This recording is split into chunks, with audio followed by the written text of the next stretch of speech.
প্রমাণ আছে।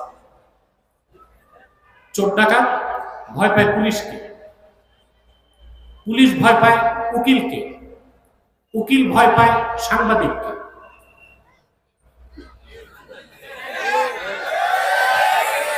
আমাদের উকিল সাহেব তো আছে।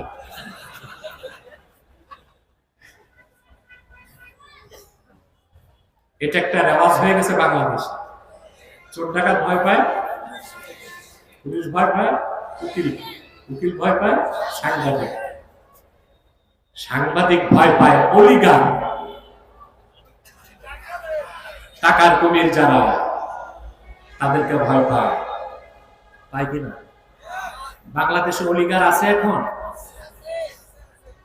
অবৈধ পয়সার মাধ্যমে যারা সম্পদের পাহাড় রচনা করেছে।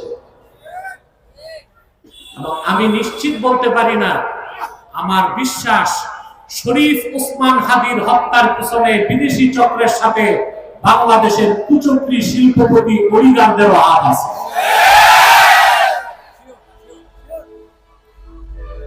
এটা আমার অনুমান। এদেরকে আমার দেশের প্রশাসন চিনে, হাত দিতে পারবে না। কারণ কি আছে? বস্তুবাদী শক্তি খুঁজে কয় জায়গায়? প্রথম কি? 2 নাম্বার হচ্ছে মাসালা, পেশি শক্তি, এটারে মানুষ ভয় পায়। 3 নাম্বার হচ্ছে মিডিয়া,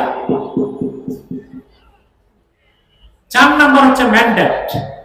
কয়টা হইল?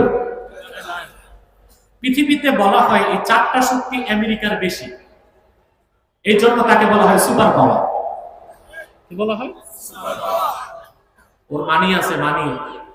আমি গতকালকের রিপোর্ট দেখেছি, তার রিজার্ভ হচ্ছে $29 ট্রিলিয়ন। কত? বিলিয়ন না, 1000 বিলিয়নে 1 ট্রিলিয়ন। তার রিজার্ভ হচ্ছে $29 ট্রিলিয়ন। তবে তার চেয়ে বড় ফকিরও দুনিয়ায় কেউ নাই, কারণ তার ঋণ হচ্ছে $37 ট্রিলিয়ন।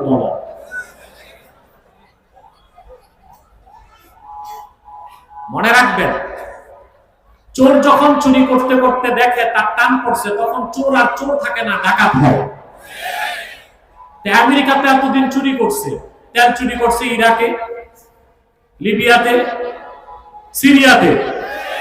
ঋণ তো শোধ হয় না, এর জন্য ভেনেজুয়েলাতে আর চুরি না, ডাকাতি শুরু করছে। ঠিক না?